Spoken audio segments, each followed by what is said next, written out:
하나님께서 태초에 하늘과 땅 천지 만물을 지으시고 인간을 지었습니다. 그런데 인간은 하나님을 믿지 않고 불순종했죠. 또 세상은 죄 가운데 있어서 그래서 하나님께서 세상을 구원하시고 특별히 인간을 구원하기 위해서 독생자를 보냅니다. 요한복음 3장 16절 하나님이 세상을 이처럼 사랑하사 독생자를 주셨으니 예수 그리스도 이는 저를 믿는 자마다 멸망치 아니하고 영생을 얻게 하려 하심이라. 그래서 하나님의 아들 예수 믿으면 구원받는다. 이게 진리인데요. 그러면 예수님은 어떤 일을 하셨는가 구원하기 위해서. 그래서 우리의 신앙 고백을 보면 동정녀 마리아에게 나시고 예수님의 탄생이고요. 본디오 빌라도에게 고난을 받아 죽으시고 십자가에 고난받고 죽으신 우리의 대속입니다. 죽은 지 3일 만에 다시 살아나시고 예수님의 부활이죠. 그 다음에 하늘에 오르사 승천입니다. 하나님 보좌 우편에 앉아 계시다가 지금 현재 예수님은 보좌 우편에 계시면서 일하시죠. 저리로서 산자와 죽은 자를 심판하러 오시리라. 다시 오신다. 재림, 요거는 하늘과 땅을 새하늘과 새 땅으로 만드는 거고 죽은 자를 부활시키고 하나님의 구원을 완성해서 구원을 종료시키는 것입니다. 그러면 여기 보면 예수님이 이 땅에 오셨다. 근데 부활승천에서 가셨다. 근데 다시 오신다. 오셨는데 가셨고 다시 오신다 그랬어요. 그러면 오셨다, 그 다음에 가셨다라고 하는 것은 과거 사건입니다. 이미 오신 것도 부활승천한 것도 2000년 이상 되는 과거 사건이고요. 다시 오신다라고 하는 건 미래 사건인데 언제인지 몰라요. 그러면은 지금하고 다시 오시는 사건하고 속에 우리가 있거든요. 근데 예수님은 어디 계셔요? 보좌 우편에 계셔요. 그럼 우리는 어떻게 되죠? 또 예수님께서는 언제 오실지 또 어떻게 일하실지 궁금하잖아요. 그래서 보좌 우편에 계신다고 하는 뜻은 지금도 예수님이 일하고 계시는데 예수님이 하신 일은 뭐냐면 세상을 이처럼 사랑하사 그래서 십자가에서 고난받고 죽으시고 부활하시고 그건 뭐냐면 구원의 기초공사거든요. 구원의 씨를 뿌려놓은 거란 말이에요. 토대를 마련해놓은 거란 말이에요. 그러면 이제 구원의 완성이 되면은 심판하러 오시고 다 추수해가지고 새하늘과 새 땅을 만드시잖아요. 그러니까 예수님은 승천하셨는데 지금도 계속해서 그 일을 하시는 거예요. 내가 구원할 사람을 구원하고 교회를 세우고 이 땅에 하나님 백성들을 보호, 인도하시고 하나님의 나라로 변화되는 그런 일을 예수님께서 계속해서 지금도 하고 계시는 거예요. 어디 있어요? 보좌 우편에서요. 그리고 언제까지 하는 거예요? 예수님 재림까지 하는 거예요. 근데 그걸 어떻게 하는가 하면 보혜사 성령을 보내서 하신다 했어요.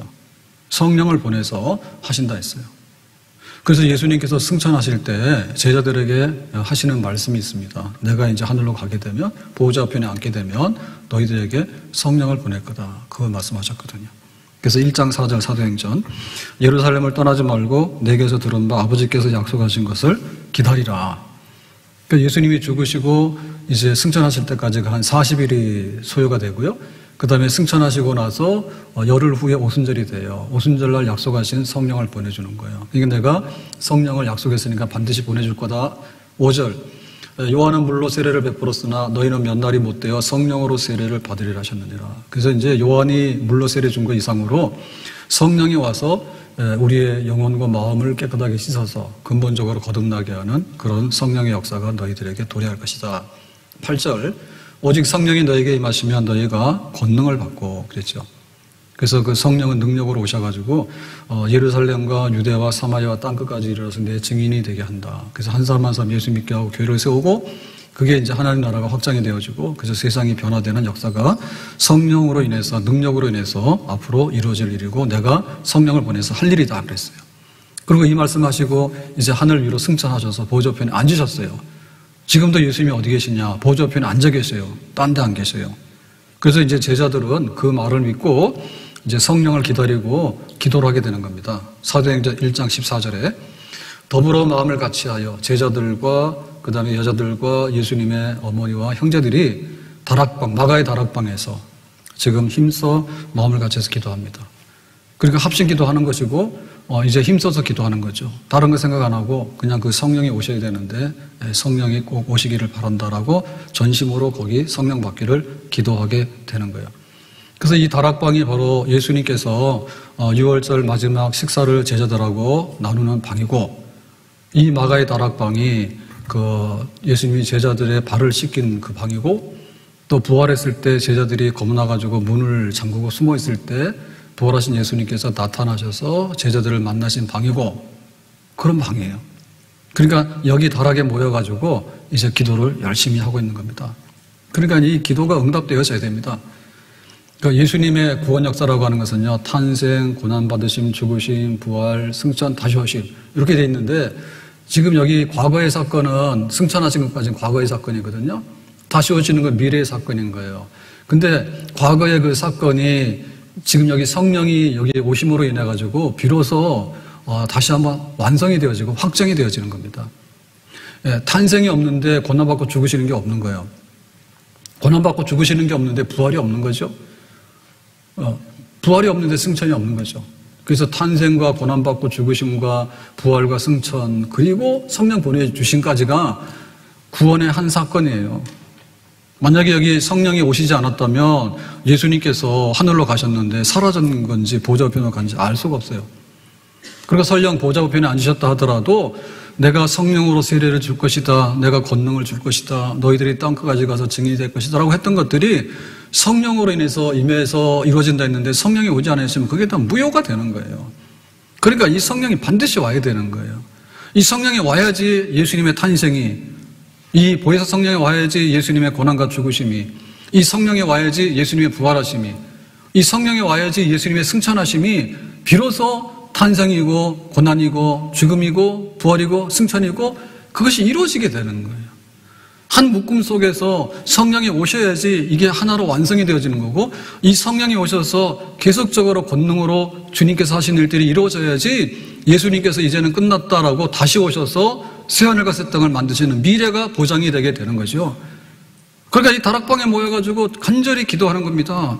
성령이여 강림하사 크신 권능 주소서, 원하옵고 원하오니 충만하게 하소서. 다 같이 합시다.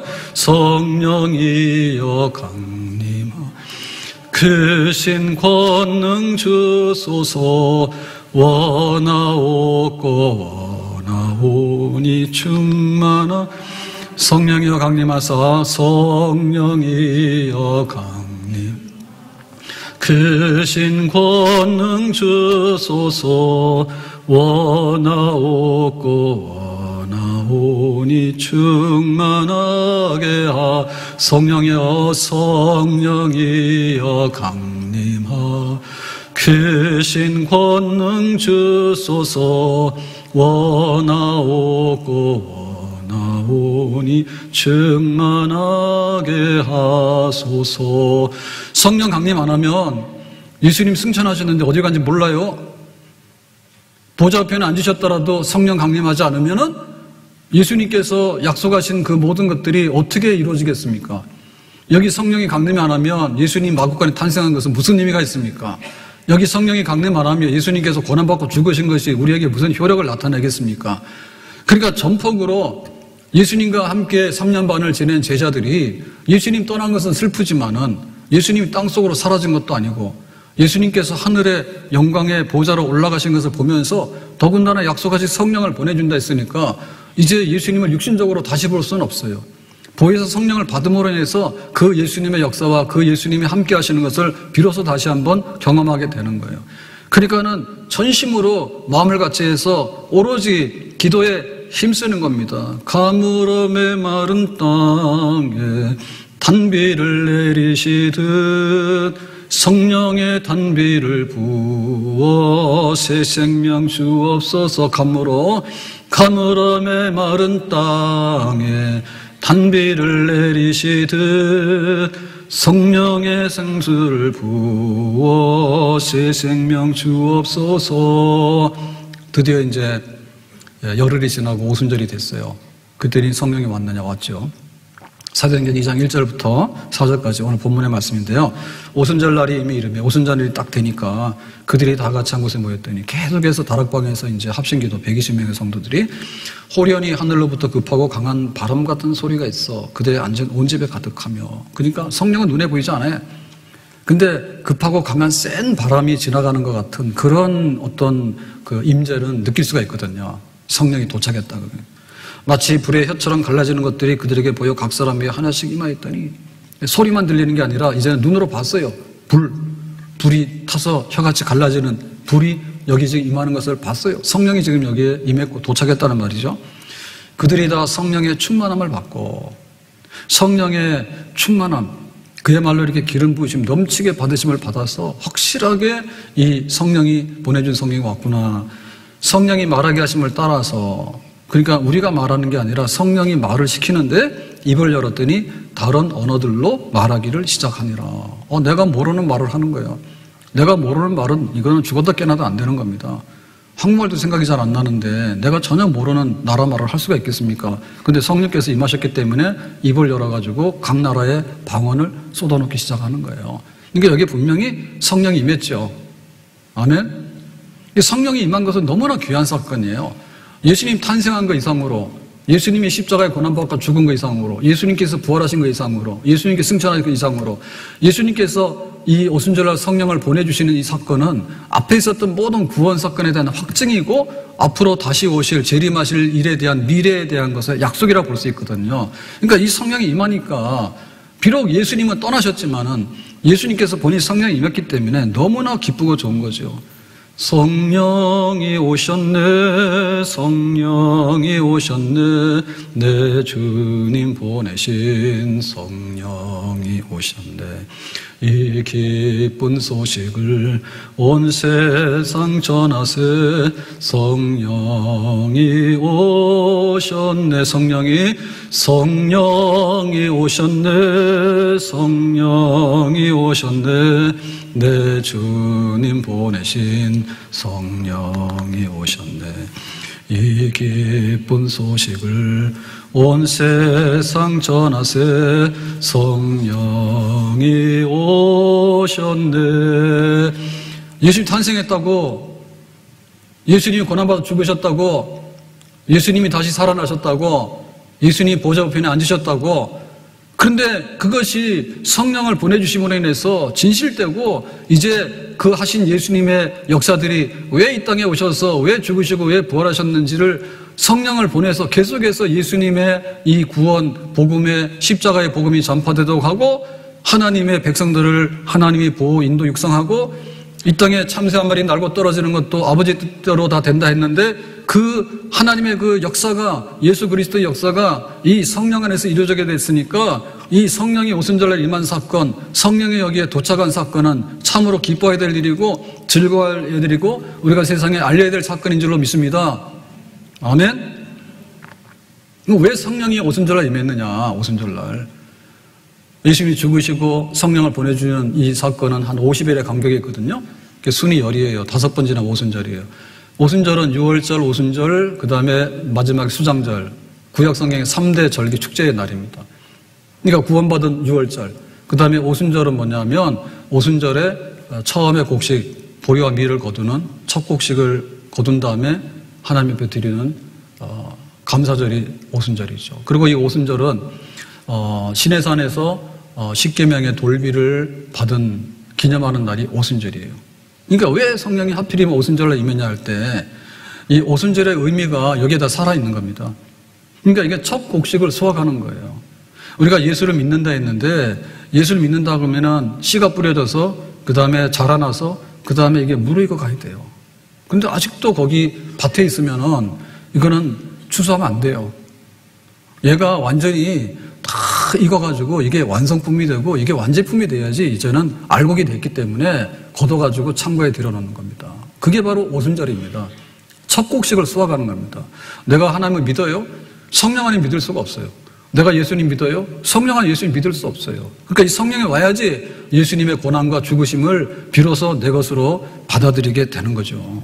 그러니까 진짜 이제 알곡 성도가 되는 거죠. 성령 받아야지 알곡 성도가 되는 거예요. 문 밖에 서서 두드리노니 누구든지 내 음성을 듣고 문을 열면 내가 그에게로 들어가서 그와 더불어 먹고 마실 것이라 했잖아요. 문 밖에 예수님이 계시는지 내 마음속에 계시는지는 내가 문을 여는데 내 마음대로 안 돼요. 내 마음대로 믿고 싶어서 믿어지는 것도 아니고 내가 거부한 데서 거부되는 것도 아니에요. 바울 같은 경우에는 예수님을 철저하게 거부하고 배척을 했습니다. 근데 예수님께서 바울을 완전히 점령해버렸어요. 무너뜨렸어요. 그러니까 불가항력적으로 항복을 하고 예수님이 영접하게 돼요. 그러니까 이 성령의 역사가 우리를 알곡으로 만드는 역사예요. 내가 믿는 게 아니라 성령께서 우리 속에 오셔가지고 믿게 하는, 알곡되게 하는 그런 역사예요. 그것은 성령만이 우리 속에 와서 할 수 있는 일이에요. 하나님의 계명을 우리에게 주시죠. 이게 언약이라고, 이 약속대로 살아라고. 그래야 돌비에 새긴 걸 받아왔잖아요. 나 외에 다른 신을 두지 말 것이라, 형상을 만들지 말 것이다. 그 다음에 이렇게 쭉 써줬잖아요. 근데 그거랑 나랑 무슨 상관이 있는데? 우리가 법전이 존재한다는 거하고 내가 그 법을 지킨다고 하는 별개의 사건인 거예요. 법을 내가 아무리 많이 공부하더라도 내 마음에 법이 있어야지 내 그 법을 준행하고 살아가는 거예요. 판검사도 소용없어요. 자기가 다 법을 다루지만은 자기 마음속에 있는 법을 자기가 이행하지 않으면 다 범법자가 되는 거예요. 이 성령을 받지 않으면은 하나님을 진실로 예배할 수가 없어요. 성령을 받지 않으면 하나님의 계명대로 살 수가 없어요. 바깥에 있는 이 성경책하고 내 안에 있는 성경책하고 차이가 나죠. 그거를 성령께서 내 안에 있는 마음의 법으로 새겨서 받아들이게 하고 추수되어가지고 이제는 너는 예수님의 사람이 맞고 하나님 사람이 맞아. 그러니까 너는 벌판에다가 내가 둘 게 아니라 너를 추수해서 창고에 들여가지고 천국의 곳간에다가 올려놓을 것이야 라고 하는 이 성령의 역사하심으로 인해서 비로소 참된 그리스도인이 탄생하고 참된 교회가 탄생하게 되고 하나님을 알고 예배하고 그 말씀대로 살아가는 진실한 백성들이 여기에 탄생하게 되는 것입니다. 예레미야 31장 33절에 내가 나의 법을 그들의 마음속에 두며 그들의 마음에 기록하여 나는 그들의 하나님이 되고 그들은 내 백성이 될 것이라. 하나님과 내가 정말 하나님이 되고 하나님 백성이 되는 역사는 마음에다가 기록을 해야 되는 거예요. 성령께서 우리 속에 오셔야지 비로소 우리가 하나님을 믿게 되는 것이고 예수님을 믿게 되는 거예요. 태초에 하나님이 천지를 창조하시니라. 하나님은 하나님 보좌에 계십니다. 우리가 본 적도 없고 가까이 갈 수도 없습니다. 다만 하나님께서 만든 세상을 이렇구나라고 우리는 알 뿐입니다. 하나님이 마지막에 독생자를 보내서 말세에 하나님의 아들을 보냈습니다. 그러니까 그 시대에 살았던 사람들, 예수님을 본 몇 명의 사람들은 예수님을 봤죠. 예수님께서 말씀하시고 예수님께서 병 고치고 이런 거 봤습니다. 근데 우리는 성경을 통해서 알 뿐이지 더 이상은 예수님을 본 적도 없고 예수님 만날 리도 없고 그래요. 근데 이것이 오순절날 성령을 부어주심으로 인해서 내가 믿는 하나님이 진짜 성령 하나님이 내 마음속에 계심으로 해서 내가 믿는 하나님이 되는 겁니다. 성경에 기록된 예수님 본 적도 없고 우리가 만진 적도 없어요. 그냥 우리는 문서를 통해서 그렇게 알 뿐이에요. 근데 그것이 믿어져서 내 속에서 나를 위해 죽으시고 지금도 안진병이를 고치시고 또 귀신을 쫓아내시고 말씀하셨던 예수님께서 보혜사 성령을 보내셔서 성령이 내 마음에 있음으로 인해서 그 성경이 진실이 믿어지게 되고 믿음으로 인해서 예수님께서 행하셨던 일들이 성령 안에서 지금 우리에게 또한 재현이 되어지고 더 많은 일들이 우리에게 나타나게 되는 줄로 믿습니다. 이 성령이 임해야지 우리가 알곡이 되는 거예요. 진짜 신자가 되는 거예요.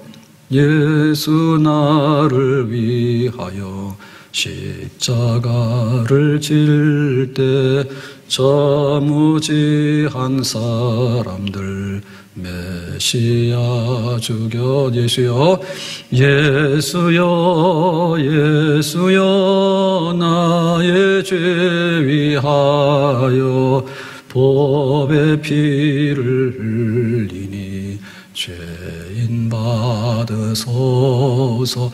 성령 받으면 이거 되는 겁니다. 성령 안 받으면 이게 찬송을 하긴 하는데 하나도 하기 싫습니다. 하나님의 은혜로 있을 데 없는 자 왜 구속하여 주는지 난 알 수 없도다. 구원받은 것이 성령 받고 나면 다 같은 죄인에게 속아 나같이 형편없는 사람이 나보다 똑똑한 사람도 많고 잘난 사람도 많은데 어떻게 내가 예수 믿는 사람이 됐는가에 대해서 성령을 받고 나면 알게 되는 거예요. 성령 받지 않으면 소용없는 거예요. 잘나면 뭐예요? 교회를 다니면 뭐예요? 예수를 안 믿는데 내 머릿속에 예수님은 알고 있죠. 지식은 알고 있죠. 그러나 그 예수님께서 성령을 보내셔야지 내 안에 예수님 되는 것이지 예수님 가셨다니까. 보좌 편에 앉아 계신다니까. 어딜 찾아가? 찾아도 없어요. 안 보여요. 근데 하나님은 성령을 보내서 역사하셨어요. 모세를 보내고 예레미야를 보내고 그 강같이 물같이 홍해바다를 건널 때도 하나님께서 성령을 보내서 그 백성들을 다스렸어요. 말세에 하나님의 아들을 보내가지고 십자가의 구속 역사를 이루신 다음에 그 보혜사 성령을 보내가지고 하나님께서 하시고자 하는 예수 안에 있는 모든 역사를 성령에게 위임해가지고 성령을 통해서 하시겠다고 해요. 그러니까 우리가 이 성령 받은 거에 대해서 성령을 받으면 그리 되고 성령을 받지 않으면 믿는 것 같은데 사실은 종교인입니다. 종교인입니다. 살아있는 것 같은데 죽어있는 것이고 아직도 그 벌판에서 그냥 이렇게 있는데 아직도 이 알곡이 안 되는 거예요. 알곡 안 되면 나중에 죽죠. 그냥 말라 죽죠. 알곡이 되느냐? 그런 겁니다. 그래서 우리 속에 이 성령이 오심에 대해서 우리는 너무나 고맙게 생각하고 그것을 우리가 고백을 해야 돼요. 나는 성령을 받았다. 나는 성령 안에 있다. 그걸 고백을 해야 되는 거예요. 다시 가서 이 성령이 지금 여기 임했는데 그거를 우리가 영이기 때문에 더 이상 뭐 촬영도 불가능하고요. 더 이상 어떻게 할 방법이 없어요. 근데 이제 그 문학적인 표현, 성경의 그 언어적인 표현을 가지고 이 오순절날 다락방에 임했던 성령에 대해서 묘사하고 있습니다. 다시 2절을 보면 이렇게 되어 있습니다. 호련히 하늘로부터 급하고 강한 바람 같은 소리가 있어. 그렇죠? 호련이라는 얘기는 예상 못한 거예요. 바람이 부는데 오늘 바람 불어라 라고 하는 것은 바람도 아니지. 바람이 지멋대로 부는 거지. 호련히 부는 거지.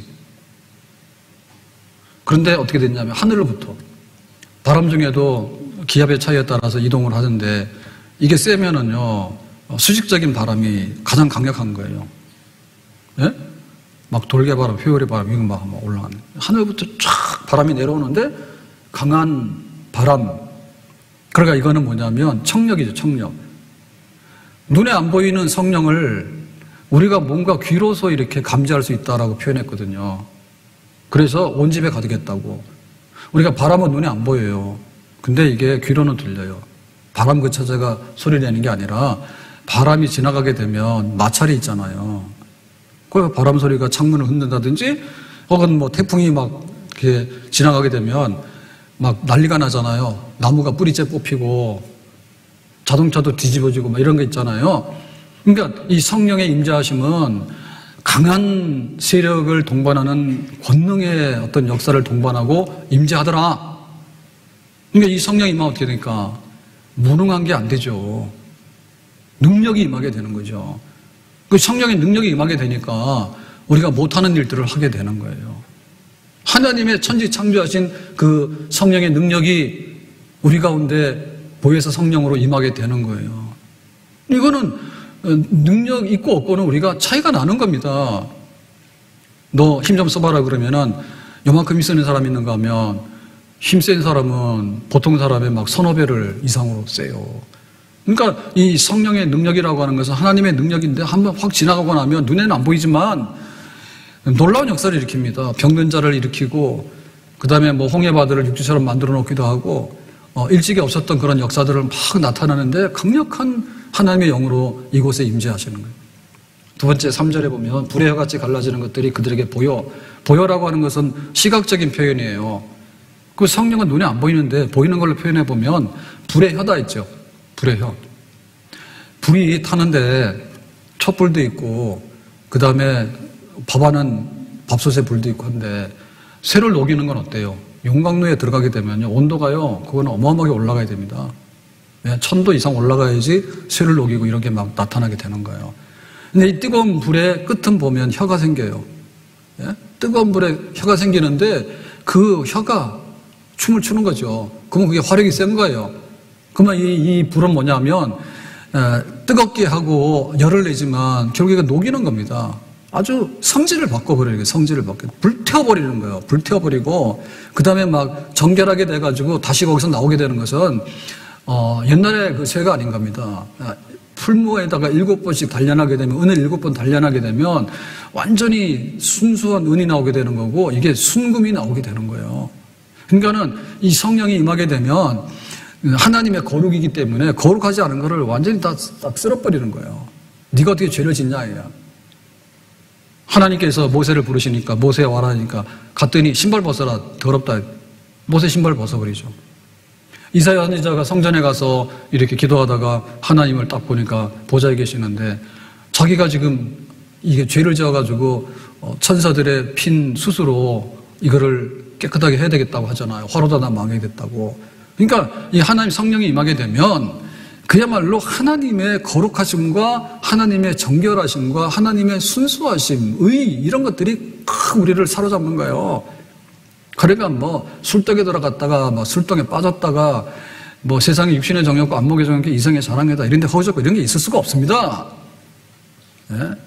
완전히 불태워져가지고 새로운 성질의 것으로 거듭나게 되는 그런 영인데, 하나님의 영인데, 그런 영이 우리에게 오는데 내가 성령 받았는지 안 받았는지를 모른다는 게 말이 돼요?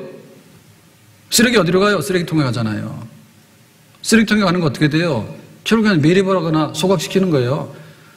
일단 할 수가 없으면 뭐냐, 바다로 투기하는 거예요. 그러니까 이 세상 쓰레기 덩어리예요. 이 세상이 전부 다 오염되어 있단 말이에요. 그러니까 하나님께서 새하늘과 새 땅을 만드시는데 미래의 새하늘과 새 땅도 우리가 환경을 보존한 데에서 이것이 근본적으로 안 됩니다. 처음 하늘과 땅은 계속해서 망가지는 쪽으로 가게 돼 있습니다. 이거를 새롭게 할 수 있는 것은 인간의 힘으로 안 되는 거예요. 우리가 조금 더 잘 쓰기 위해서 환경을 보존하면서 조금 유지해서 유효기간을 조금 늘려가는 거예요. 근데 이것도 안 돼요. 그러니까 하나님께서 새하늘과 새 땅을 만드는데 그때 어떻게 만들겠냐. 그 청소해서 될 일이에요, 지금. 청소해야 될 일이 나고. 태평양 바다도 전부 다 쓰레기더미인데. 안 되죠, 이게. 그러니까 하나님께서 영으로 이 세상을 새롭게 완전히 청소해서 거듭나서 불태워가지고 새로운 걸 만들어내지 않으면 안 된다니까. 그러니까 그런 전초적인 작업이죠. 성령께서 오시면은 어디 막 술꾼들이 돌아다니며 사기꾼들이 돌아다니며 음란한 사람이 돌아다니며 그런 일 있을 수 없다. 새롭게 만드는, 변화시키는 정결의 영, 거룩한 영, 그걸 임하게 된다. 4절에 보니까 그들이 다 성령의 충만함을 받고, 충만함이라고 하는 것은요, 그야말로 가득 채워져 가지고 이제는 이렇게 완전히 거기 성령의 지배 속에 들어가는 거예요. 우리에게는 그 육체의 소욕이 너무 강해요. 근데 이 성령을 받음으로 인해 가지고 있는 건 다 버리고 성령이 들어와 가지고 가득 채워지게 되면 거기에 지배를 받게 되는 거예요. 성령이 완전히 충만하게 임해 가지고 이제는 성령이 말하게 하심을 따라서 내가 하는 말이 아니죠.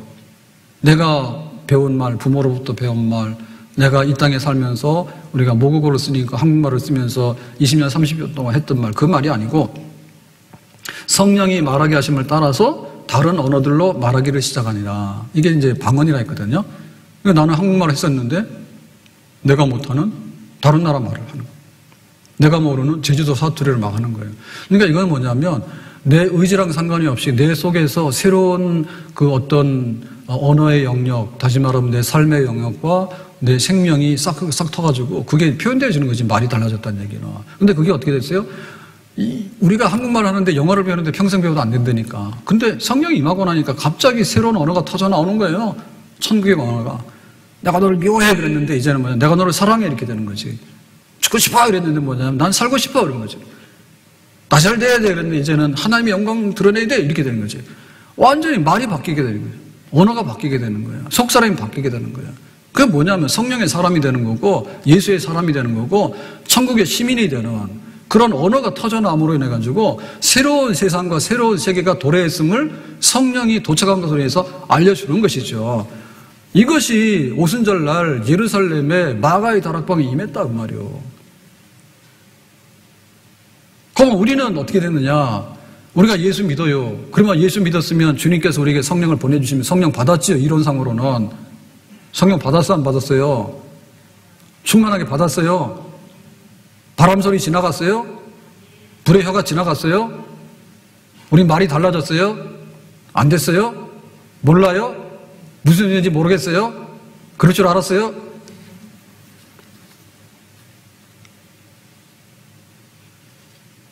왜 이거를 머릿속에다 둘라 하죠? 하나님이 보좌에 계셔서 천지만물을 지으셨다. 우리가 어떻게 알아요? 이거는 불가지입니다. 하나님의 세계를 우리는 알 수가 없어요. 그냥 그렇다 하니까 이론적으로 아는 건데 이론적으로 아는 것이 최초에 하나님이 천지를 창조하시느라 전능하사 천지를 만드신 하나님을 아버지를 믿고 이게 고백이 되어지는 거는 그거랑 다른 거라니까요. 고백이 되어지는 거는 하나님 보내신 성령의 역사가 있기 때문에 그 하나님을 내가 마음속에 진실히 믿기 때문에 고백을 하는 거예요. 예수님께서 십자가에 죽으시고 부활하시고 뭐 이런 일 하시고 그 성경 기록되어 있는데 그거는 기록된 일이고 내 지식이라니까. 근데 우리가 그렇게 고백하는 것은 보혜사 성령을 받았기 때문에 내가 진실이 그렇다고 진실이 믿고 고백을 하는 거지. 머릿속에 들어간 지식하고 내가 고백하는 거하고는 다르다고 말이요. 그러니까 실제로 우리가 하나님 믿는다고 하는 것은 성령 안에서 하나님 믿는 것이고, 내가 예수님 믿는다고 하는 것은 성령 안에서 예수님 믿는 것이고, 성령 안에 있기 때문에 나는 그것을 비로소 내가 경험하게 되고 내가 의식하게 되고 표현하게 되고 내 삶 속에서 내 삶으로 내가 그것을 채우면서 하루하루를 살아가게 되는 줄로 믿습니다. 이 성령 받았어요? 안 받았어요? 받았죠? 아멘? 근데 성령 어디 갔어요? 왜 안 받은 것처럼 그래요? 진짜 성령 안 받은 사람 있어요?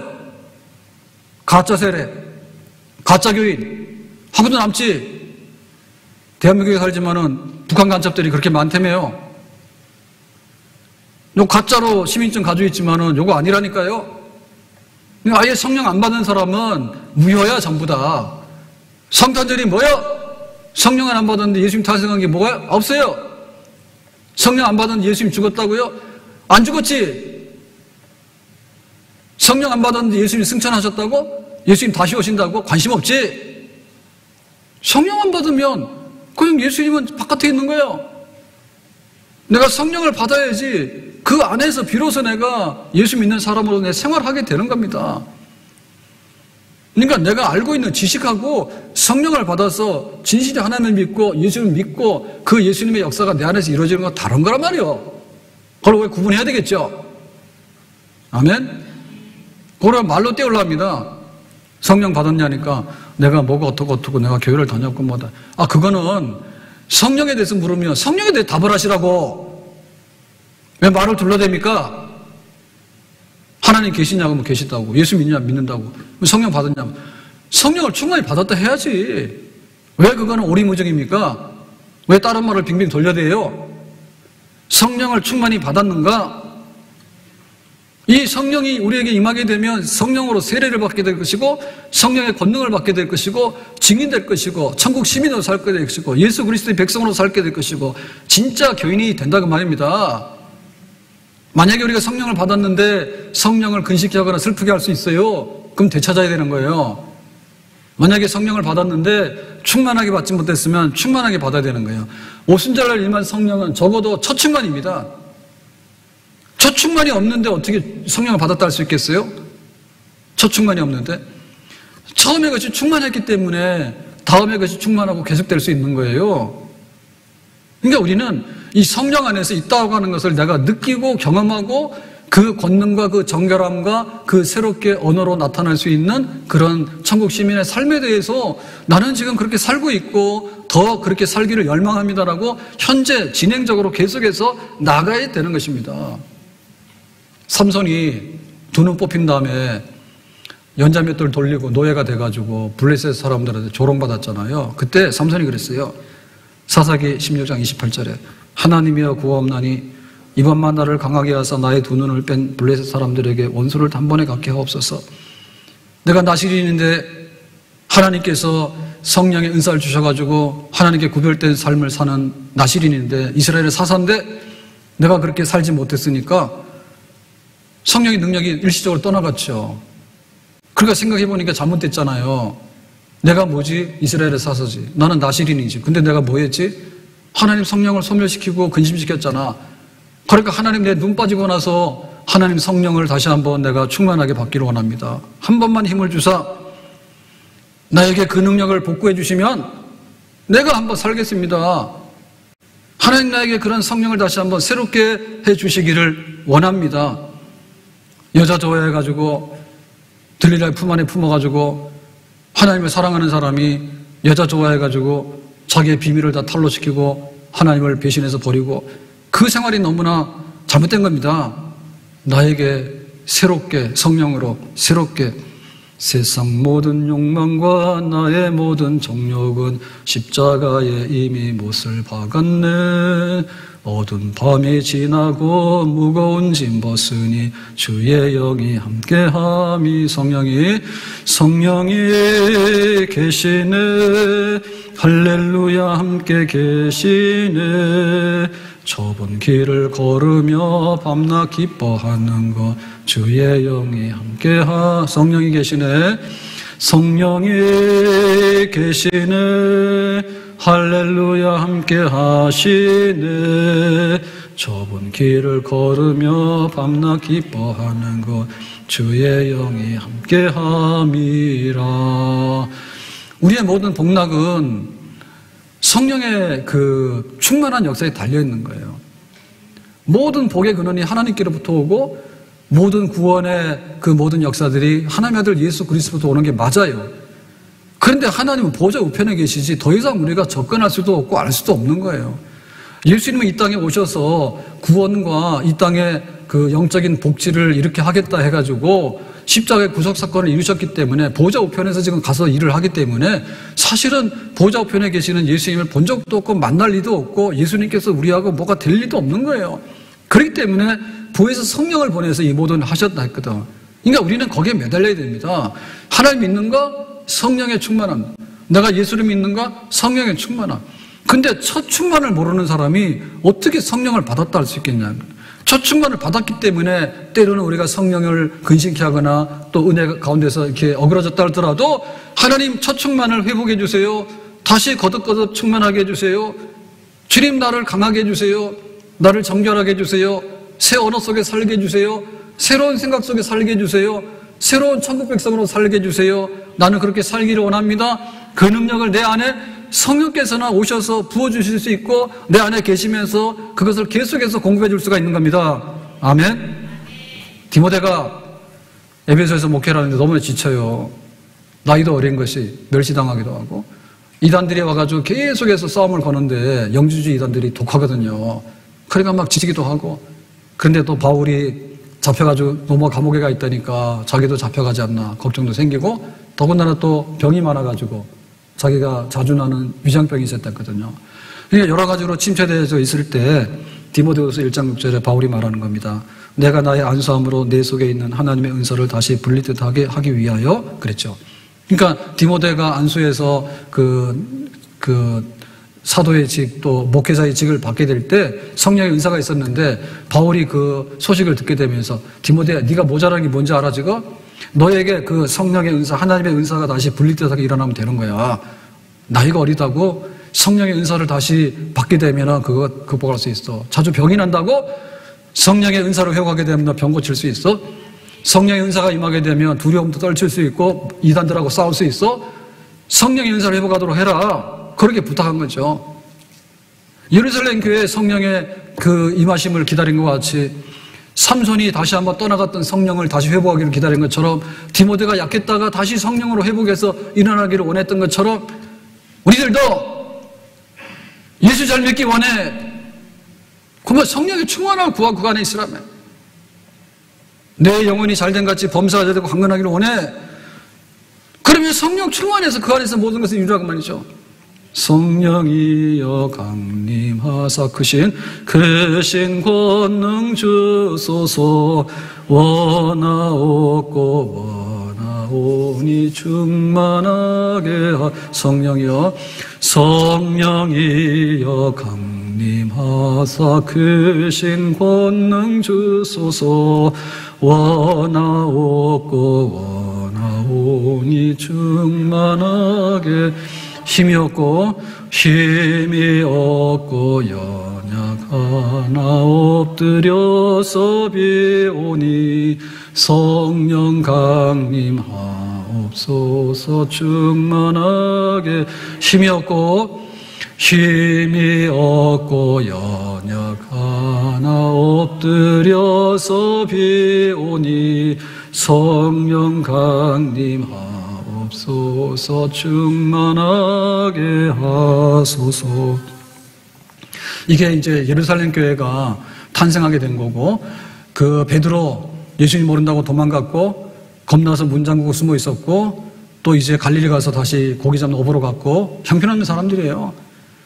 근데 이 성령을 기다리고 성령을 받음으로 해서 전혀 다른 사람이 됐고 예루살렘에 이제 교회가 모이기 시작했고 이 예루살렘 교회는 전 세계로 전파되는 그런 선교 역사를 지금 이루게 된 거죠. 그러니까 이 예루살렘 교회의 오순절의 역사는 이것이 없으면 그 다음이 없는 거야. 우리 한국에 1800년대에 복음이 전파돼가지고 지금은 100년, 150년이 지나갔습니다. 지금의 교회들이 있는데 우리 한국교회도 처음에 온 선교사가 왔다 해가지고 지금 교회가 된 건 아니에요. 적어도 한국교회라고 할 때 한국교회가 하나의 그 부흥의 계기가 있고 확산되는 계기가 있고 사회적으로 아 이게 교회구나라고 하는 것을 드러낼 수 있는 계기는 1907년에 평양의 대부흥운동, 그 부흥운동에 의해서 전국이 이제 부흥되게 되고 비로소 이제 교회가 양적으로 증가하게 되고 질적으로도 나아지게 되고 이제 이런 교회로 발돋움하게 되는 거죠. 1907년에 평양 대부흥운동의 그 시발점이 뭐냐면 1907년에 1월 2일에서 1월 5일까지 열린 평양의 장대인 교회에서의 남자 사경입니다. 사경에는 성경을 배우는 거예요. 그러니까 1907년만 하더라도 1800년, 84년 이렇게 선교사들이 들어왔는데 원도도 이렇게 들어왔는데 신학교가 없어요. 그러니까 교회 정식으로 우리가 안수받은 목회자 나중에 나오거든요. 그래서 뭐냐면 교회 평신도들 중에서 이렇게 성경을 가르치고 지도자를 육성하는 이런 프로그램이 있었어요. 장로교가 한 400개가 모여가지고 이걸 해마다 했는데 이제 농사 끝나고 나서 1월에 그러면 이제 한 400교회에서 한 800명, 한 교회에서 둘만 와도 800명이 되잖아요. 그 매번 모여가지고 1년에 한 번씩 남자 사경을 했어요. 1907년도 하는 거예요. 1월 2일에 한 거예요. 수요일이에요. 그래서 2주 동안 하게 되는데 여기에 오는 사람들은 뭐냐면 평양 인근에 있는 사람들 이렇게 오게 되는데 뭐 100리, 300리. 그럼 100리면 40km잖아요. 40리 저 서울 잠실까지. 거기에 되는 곱하기 3까지 하니까 오는데 못 타고 오겠어요. 차 타고 올 리는 없지. 걸어서 왔겠지. 추운 겨울에. 평양에 1월이면 엄청 춥습니다.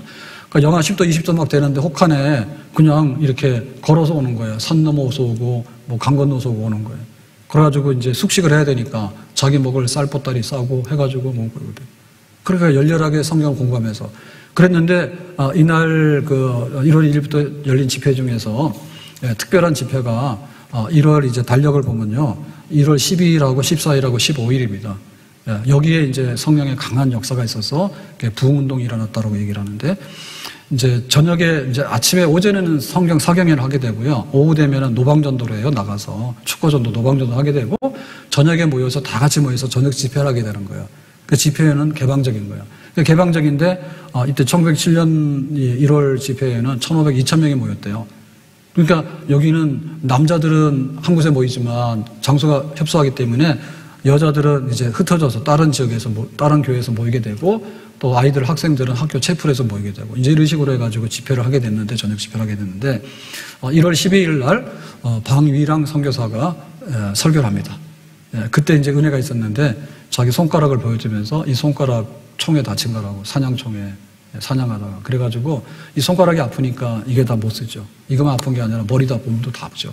그래서 우리가 그리스도의 한 몸이고 지체다. 근데 우리가 다 연합하고 우리가 서로 사랑하고 이래야 되는데 이게 안 되는 것 같다. 이게 그 당시에 이 선교사들하고 우리 한국 교회 교인들하고 약간의 장벽들이 있어요. 있어요, 그거는. 그럴 수밖에 없는 거예요. 문화가 다를 뿐만 아니라 여기는 선교사고 여기는 피선교 국가이기 때문에 아무래도 이쪽에서 볼 때는 좀 가진 척 하는 거고 이쪽에서 볼 때는 쟤네들이 왜 저러나 우리하고 다르네 이런 거. 그래서 갈등이 있었는데 이제 이런 것들을 이제 해소시키는 거죠. 그러니까 이제 성령께서 그걸 하나로 싹 이렇게 치료하시고 하니까 그날 좀 은혜가 있었다. 근데 주일 지나고 나서 14일날 역사적인 밤입니다. 저녁 8시에 이제 집회를 하게 되는데 이날 설교는 헌트 선교사가 설교를 했고 그 다음에 이기람 선교사가 자 그러면 이제 통성기도 합시다 했는데 이 통성기도가 이 1907년 1월 무렵에 이제 처음 시행이 되는 거예요. 한국교회. 지금 우리가 소리내서 합심해서 하는 기도 있잖아요. 이게 어디서 왔는가 하면 아일랜드, 영국의 아일랜드에서 세계적인 부흥이 일어나거든요. 세계적인 큰 부흥 역사가 일어나요. 그 소식이 전파되면서 거기서 통성기도 했다 해가지고 그럼 우리도 하자 해가지고 여기서 지금 한 거예요. 통성기도를. 통성기도 합니다 라고 했을 때 얼마나 놀라운 역사가 일어났는지 그거를 그대로 한번 봅시다. 저녁 8시에 모였는데요. 한 2,000명 회중이 하나로 연합하여 합심해서 기도하는 동안에 성령의 놀라운 역사가 일어났다. 기도 소리는 마치 폭포수 소리와 같아서. 폭포수 소리 들어봤어요? 이거는 그 당시에 기록을 이제 남긴 거 혹은 성경 보고할 때 쓴 거 이런 걸 종합해가지고 이게 한 거예요. 신빙성이 있는 거예요. 근데 그 기도 소리가 폭포수 소리래. 물소리 또록쪼록 하는 거 있지. 시냇물 소리 졸졸졸 하는지. 폭포 소리는 뭐예요? 폭포 떨어지게 되면 그 소리는 어마어마합니다. 정말 천지를, 멀리서는 모르는데 진짜 가보세요. 어마어마하게 천지 진동하는 소리가. 그게 하늘을 울려 퍼지는 거죠. 여기에 한 2,000명이 모였는데 폭포수 소리와 같은 기도가 하나님 보좌로 올라가고 그 다음에 뇌관에 불을 담기듯, 그러니까 이 뇌관이라는 게 화약 터지는 건데 폭탄 터지는 거야. 폭탄이 터지면은 소리를 내면서 불을 내면서 화력을 뿜으면서 그냥 펑 터져 나가잖아요. 그런 기도. 기도하자는 게 푹 졸고 있고 소리도 안 나고 있고 그냥 뭐 하는 둥 마는 둥 모기 소리만큼 하다가 그냥 사라져가고 그런 게 아니라 뇌관이 터지듯이 불길이 터져나가면서 폭포수와 같은 소리가 하늘로 치솟는, 그러니까 온 예배당을 채우게 되는 그런 기도의 소리가 터져나오기 시작하더라. 그날 밤에 무엇 때문에? 성령의 여기 강력하게 임하기 때문에. 그래서 하얀 바지 저고리를 입은 1,500명의 사람들이 신발을 뭉개뜨고 무릎을 꿇고 기도하는 광경은 지극히 인상적인 것이었다. 이거는 선교사들의 관점입니다. 한국 사람들이 신발을 벗고 들어가는데 흰 바지 저고리를 입고서 그렇게 무릎을 꿇고 그 많은 사람들이 모여서 진짜 기도하는데 이거는 본 적이 없는 그런 광경이지. 놀라운 광경이죠. 오늘 이게 사람이 시키면 이거 하겠어요? 근데 처음이자 난생 처음 보는 그런 현상들이 여기 일어나기 시작하면서 펄펄 뛰고 자기의 죄를 통회하지 않고는 견딜 수 없어서 울부짖으시겠더라. 그래서 거기서 그냥 맹명하게 있는 게 없는 겁니다. 그냥 통회 자복하면서 뛰면서 뭐 엎어져가지고 바닥을 치기도 하고 울부짖고 뒹굴고 하는 그런 역사들이 막 일어나는데 통제 불가능한 그런 역사들, 회개의 역사들, 성령이 임하는 역사들, 그게 저녁 8시 시작해가지고 새벽 2시까지 계속된 거예요. 그래서 결국에 새벽 5시까지 계속된 거예요. 밤새도록 그 성령의 역사로 인해서 뒤집어지는 그런 역사. 그래서 자기의 죄를 회개하기도 하고 그 다음에 성령의 은사를 바라기도 하고 은혜를 바라기도 하고 그 다음에 나라가 망하게 됐으니까 나라를 위해서 기도하기도 하고 그건 부르짖는 것들이 밤새도록 이제 하나님 앞에 상달되고 위에서부터 강하게 역사하시는 성령 역사가 있었다. 이거는 웨일스 부흥운동의 현장과 너무나 유사했다. 그 당시에 웨일즈에 일어났던 부흥은 전 세계적으로 전파됐거든요. 거기에 강력한 하나님의 부흥과 성령 역사가 있었다. 근데 이 평양의 이 장대인 교회에서 12월 14일 날 일어난 이 사건도 그거하고 비슷하더라 라고 선교사들이 그렇게 보고를 하게 된 거죠. 그렇게 보고하게 된 거죠. 그 다음날 마지막 날인데 길선조 장로가 설교하고 된 다음에 이제 집회를 마친 다음에 어제 일어났던 성령의 역사를 다시 한번 기다립시다 라고 해가지고 남아있는 사람 600명. 그래서 또 이제 기도를 하기 시작하는데 이날은 그야말로 시내산의 그 섬광이 그들에게 임했다. 시내산이 모세가 올라가서 40일 금식 기도하면서 이 십계명 받은 산입니다. 그러니까 모세는 올라갔는데 이스라엘 백성들은 시내산 근처에도 가기가 어렸어요. 두려워가지고. 하나님께서 임재하시는데 시내산으로 내려오시는데 그 두려움과 그 하나님의 그 임재의 거룩함에 압도당해가지고 숨도 못 쉬는 그런 시내산의 그 위엄과 영광이 지금 여기 예배당에 임하고 있더라. 그래서 하나님의 그 최후의 심판의 날에 피할 수 없는 그 어떤 공포감과 함께 하나님의 강력한 역사가 여기 지금 폭풍처럼 다시 한번 여기에 임하게 되는 거죠. 우리가 이대로 있다가는 하나님 심판받아 죽겠다. 어떻게 하는가. 해가지고 이제 다시 회개의 역사가 쏟아지기 시작하는데 그 얘기입니다. 창일전쟁 때 자기 피난 가는 길에 아이를 업고 가던 어머니가 이제 자기 살겠다고 아이를 일부러 나무에다가 머리를 부딪혀가지고 죽게 했다고. 내가 그런 여자라고 그런 엄마라고 나와서 여기 지금 회개하는 거예요. 회중들 앞에서. 그랬더니 또 한 사람이 나와가지고 내가 강도짓 했는데 그 들키지 않아가지고 지금까지 있지만은 내가 그런 강도짓 했다 해가지고 일본 경찰에 가가지고 자기 스스로 가서 구속됐어. 자기 죄를 고백하고. 그 다음에 어떤 사람은 내가 딸아이를 정말 일부러 이렇게 죽였다고, 살해했다고. 그리고 또 어떤 남자는 자기가 세장가 가기 위해서 부인을 미워하고 괴롭혀가지고 죽도록 괴롭히고 했던 그 나쁜 놈이라고. 그런 죄를 막 쏟아내면서 그게 또 이제 이 15일 날, 화요일 날 마지막 밤에 일어났던 그런 역사예요. 그러니까 이 역사가 있고 나서 교회가 이제 교회 된 거죠. 비로소 교회가 교회 된 거죠. 옛날로 돌아갈 수 없는 거예요. 뭐 고정임금이 어떻고 명성하고 어떻고 선교사들이 가서 했죠. 근데 그것으로 인해 가지고 한국 전체가 움직이는 거 아니거든요. 나라가 이제 일본에 망하게 됩니다. 그래도 교회는 더 이제 모이게 되고 부흥하게 되는 거는 이 성령 때문에 그런 거예요. 그것이 우리 한국교회가 지금 여기에 존재하게 된 하나의 성령의 충만한 역사적인 현장의 사실이에요. 그렇기 때문에 지금 여기 교회가 있는 거예요. 그래서 우리 다시 말합니다. 하나님 잘 믿읍시다. 예수 잘 믿읍시다. 하나님과 예수님 우리랑 상관이 없다니까요. 하나님의 영을 보내줘야 되는 거고 예수님께서 보혜사 성령을 보내줘야지 하나님을 잘 믿고 내가 예수를 잘 믿게 되는 것입니다. 거기서 능력이 임하게 되는 것이고 거기서 하나님의 모든 역사와 예수님께서 고치시고 말씀하시고 했던 그 모든 역사들이 우리 안에서 지금 시간을 초월해서 장소를 초월해서 지금 우리에게 필요한 대로 예수 그리스도의 역사와 하나님의 위대한 역사를 성령 안에서 우리에게 나타내 주시는 줄로 믿습니다. 내가 성령 받아야지 권능을 받게 되는 거예요. 내가 성령을 받아야지 정결하게 되는 거예요. 내가 성령을 받아야지 내 속에서 새로운 나와 새로운 생각과 새로운 백성으로 살고 싶은 새로운 삶이 비로소 임하게 되는 것입니다. 아멘? 교회가 없는 게 뭐예요? 성령만 없어요. 옛날에 차 타고 교회 온 사람이 누가 있어요? 옛날에 교회를 가면 집에서 다 박해받았죠. 조상제에서 안 지내느냐, 니는 뭔데 하냐. 지금 뭡니까? 우리에게 부족한 게 뭐예요? 우리가 코로나? 우리 세상에 뭐예요? 우크라이나 전쟁? 전쟁 더한 때도 있었죠? 진짜 배고픈 때도 있었죠? 지금 교회에 필요한 것이 뭐냐면 내가 보혜사 성령을 너에게 보낼 것이니 라고 했는데 이 성령의 처음 충만을 받았기 때문에 우리 교회도 모이게 된 겁니다. 그게 없으면 우리가 모일 수가 없었던 거예요. 근데 지나고 보니까 우리가 잠자거나 우리가 딴 데로 빠진 거죠. 코로나 때문에 그렇고 뭐 취직이 안 돼서 그렇고. 취직되려면은 취직하고 교회에 나오는 게 아니라 교회 나와 취직하게. 알겠어요? 교회를 나오면 뭐예요? 왔다 갔다 하는데 성령을 받으라니까. 주님께서 약속하신 성령이란 말이에요.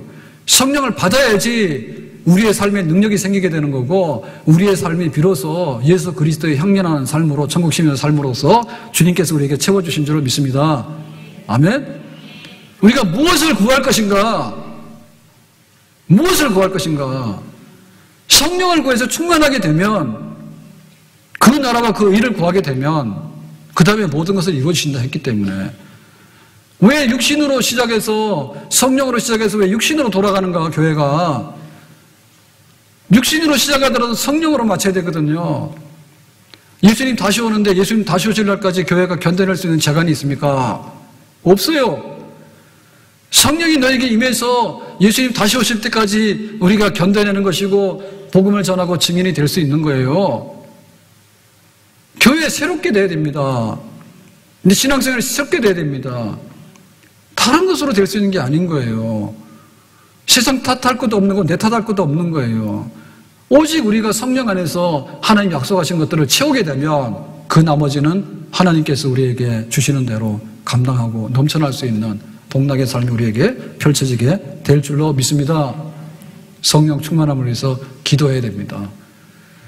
삼손이 한 번만 힘을 달라고 한 것처럼 다락방에 올라가서 힘써 기도했던 것처럼 하나님의 사람으로서 새 역사를 이끌기 위해서는 기도하고 그 은혜를 받고 또 모자라면 또 기도하고 그렇게 우리에게 임했던 성령의 은사를 분리듯하게 새롭게 회복하는 역사 거기에 우리가 힘을 쏟게 되면 하나님께서 그 나머지 일들은 다 채우시고 우리 가운데 영광을 나타내 주실 줄로 믿습니다. 기도합니다. 오늘 주신 말씀과 같이 우리가 오순절에 성령이 임했던 예루살렘 교회의 그 성령 우리가 받았는데 충만하게 받고 우리 교회가 받았는데 충만하게 받고 그래서 성령 안에서 강해지고 성령 안에서 성결해지고 성령 안에서 새로워지는 그런 새로운 축복을 주시기 원합니다. 예수님 이름으로 기도합니다. 아멘.